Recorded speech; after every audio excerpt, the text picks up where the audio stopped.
All right, cybersecurity careers. Let's do it. Gotta say, you picked a good one for us to deep dive into this time. Yeah. Especially with this 12 best careers in cybersecurity 2023 thing you sent over. Right?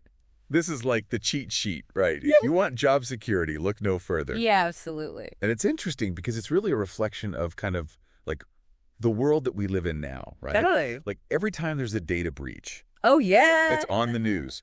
It's like a giant billboard saying cybersecurity professionals needed. It does feel that way, doesn't it? It's like I can't even order a pizza now without some company announcing a security breach. It's true. And practically every business relies on technology these days. Totally. Which means more potential targets for cyber criminals. Yeah, for sure.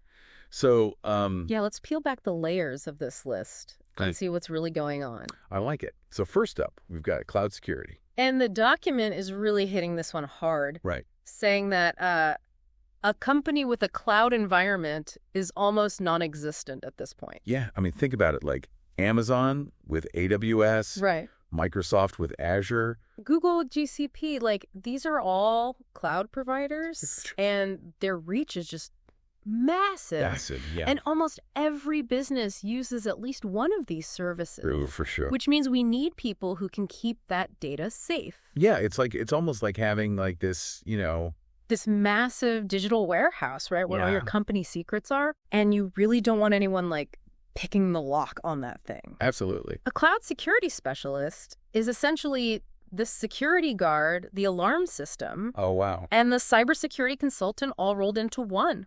Oh, okay. They're building and maintaining the digital walls that protect everything that's stored in the cloud. So we're talking firewalls, we're talking encryption, we're talking intrusion detection. All of that. All that stuff that makes my head spin a little bit. Yeah, it's complex stuff. Yeah. But that's why cloud security is such a hot career right now. Right. Because it requires someone who not only gets the tech, but can also think like the people trying to break in. See, that's what I was going to say. Like, that's got to be a little scary, right? It can be. Definitely a high-pressure field. Right. But it's also incredibly rewarding. You're constantly learning. You're constantly adapting. Right. And your work directly impacts the safety and security of, like, entire organizations. Yeah. So big deal. Yeah, it's not for everyone. But for the right person, it's an incredible career path. For sure. Okay, so speaking of high pressure... The next one on our little list here is... NefSecOps. I think I said that right. Yeah, you got it. The mouthful. The mouthful. But the document is saying this is a really crucial shift in how we think about security, especially in the software development world. Absolutely. Like I vaguely remember the old days when security was kind of like an afterthought. Right. Like we'll just kind of like slap it on at the end. Tack it on at the end. Yeah, tack it. Like a Band-Aid on a bullet wound? Yeah, I don't imagine that was very effective. No, not at all. And that's where DevSecOps comes in, right? So what is it? What is it? So it's integrating security into every single stage of the development process. Got it. So imagine like baking security into the cake batter. Yeah. Instead of just hoping the frosting is going to hold everything together. I like that analogy much better, yeah. So how does that actually work, though? So a DevSecOps professional is like a security champion. Okay. Embedded within a development team. Got it. So they're not just like checking for vulnerabilities after the fact. Right. They're working hand in hand with the developers. To write secure code from the very beginning. So they need to speak like both languages. Like code and security? Yes. That's impressive. Yeah, and they also need to be great communicators. Yeah. Right? They're not there to slow things down. Right. Or like dictate every single line of code. Right. They're collaborators. They're educators. They're advocates for building security from the ground up. Which makes sense, especially now when like software updates are happening, like every day. At the time. Yeah, you don't want to have to like constantly be bolting on. Yeah, bolt it on every time. Yeah. Exactly. DevSecOps is about creating a culture of security. Okay. Within development teams. Got it. So it's not an afterthought. Right. It's just part of how things are done. I like it. Okay, so shifting gears a bit here. The document also called out GRC analysts as being in super high demand. Yes. In fact, I think it even said these folks are constantly sought after by companies. So what's the deal with this role? Okay, so GRC stands for Governance, Risk, and Compliance. Okay. And if there's one field that has all three of those things in spades... It's cybersecurity. Okay, break it down for me, though. Like, what does a GRC analyst actually do? So think of them as the architects Yep. of an organization's cybersecurity defenses. Got it. They take all those, like, complex regulations and industry standards and translate them into actionable policies and procedures. So they're the ones making sure that the company is actually following the rules. Yes. But it's more than just checking boxes. Okay. They're also responsible for identifying potential risks. Like, what happens if this data gets leaked? And then figuring out how to mitigate those risks. See, and that sounds like a huge responsibility. It is. Especially with all the, data breaches and the privacy concerns and everything. Absolutely. A good GRC analyst can be the difference between a company weathering a cybersecurity storm unscathed. Or facing, like, millions of dollars in fines. And irreparable damage to their reputation. Yeah, no kidding. I can see why companies would be willing to pay top dollar for that kind of, like, peace of mind. Right, because they're not just protecting data. Right. They're protecting the entire organization. That's a good point. Okay, so we've got our cloud secure. We've got our development process, like, buttoned up. And our governance is in check. What's next on our little cybersecurity career adventure? Well, it's one thing to build up all these defenses. Right. We also need people who can anticipate the attacks before they even happen. Oh. Yeah. And that's where threat intelligence comes in. Okay. This is a field, by the way, that the source says still has a lot of market. Really? Which tells you how important it is. Yeah. I was just thinking this is like that scene in, in those crime dramas where they're trying to like stop the next heist. Yes. Before it happens. That's a good analogy. Right. Threat intelligence analysts are like digital detectives. Okay. Constantly monitoring the cyber landscape for signs of trouble. So where are they looking? Oh, they're combing through news articles, hacker forums, the dark web. Oh, wow. You name it. Okay. Trying to find out what the bad guys are up to. So they're not just like reacting after the fact. They're actually like trying to get ahead of it. Trying to predict the next move. That takes a certain kind of brain, I think. Oh, absolutely. They need really strong technical skills. Yeah. But the best threat intelligence analysts also have this really unique combination of curiosity, analytical thinking, and then this knack for seeing patterns where others just don't. I can see why companies would be like, fighting over people who can do that. Oh, yeah. Like, please come work for us. For sure. Okay, speaking of fighting... That brings us to malware analysts. All right. So these are the folks on the front lines battling those digital weapons. Yay. And the document really emphasized how essential this role is, especially in the fight against ransomware, which honestly terrifies me. Yeah, and it's becoming more and more common. All the time. But thankfully, we have malware analysts working behind the scenes to kind of like understand these threats and figure out how to neutralize them.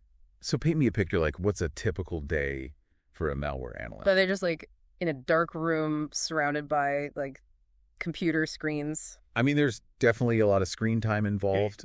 They work in very specialized labs, often in isolation. Right. Because they're dealing with live malware samples. Oh, wow. Which can be extremely dangerous if they were to, like, escape. I bet that takes a strong stomach. Yeah, it's not for everyone. They have really tough jobs taking these pieces of malicious code, reverse engineering them. Right. To figure out how they work, how they spread. And most importantly, how to stop them. It's like they're disarming a bomb, but the bomb is made of code. Exactly. Right. The bomb squad of the cybersecurity world. That's a good way to put it. Yeah. All right, so let's hope they never miss a beat, obviously. Okay, so we've talked about, defending against these attacks, but what happens if, God forbid, like, one actually gets through? Right.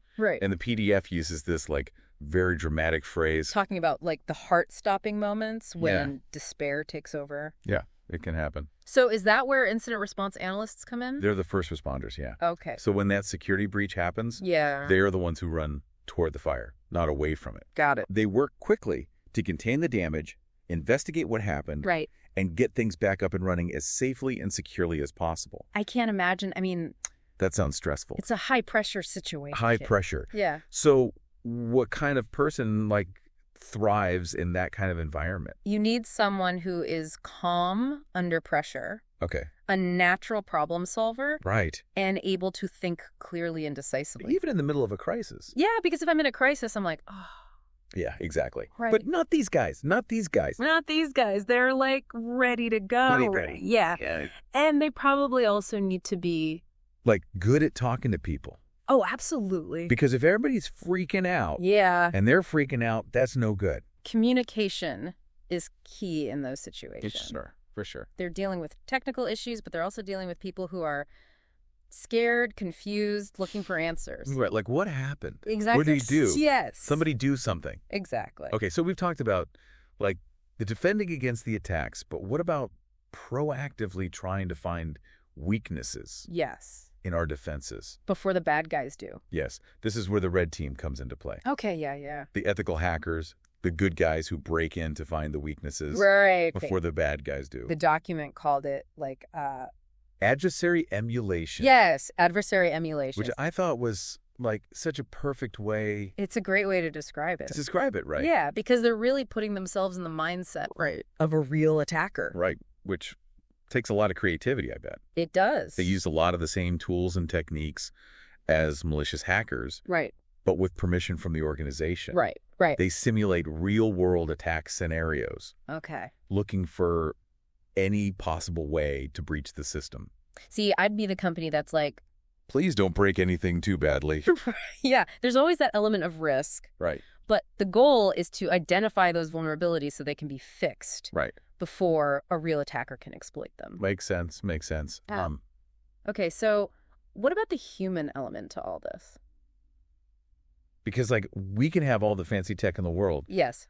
But all it takes is, like, one person to click a phishing link. That's right. And then everything's toast. Absolutely. It's the weakest link in the chain.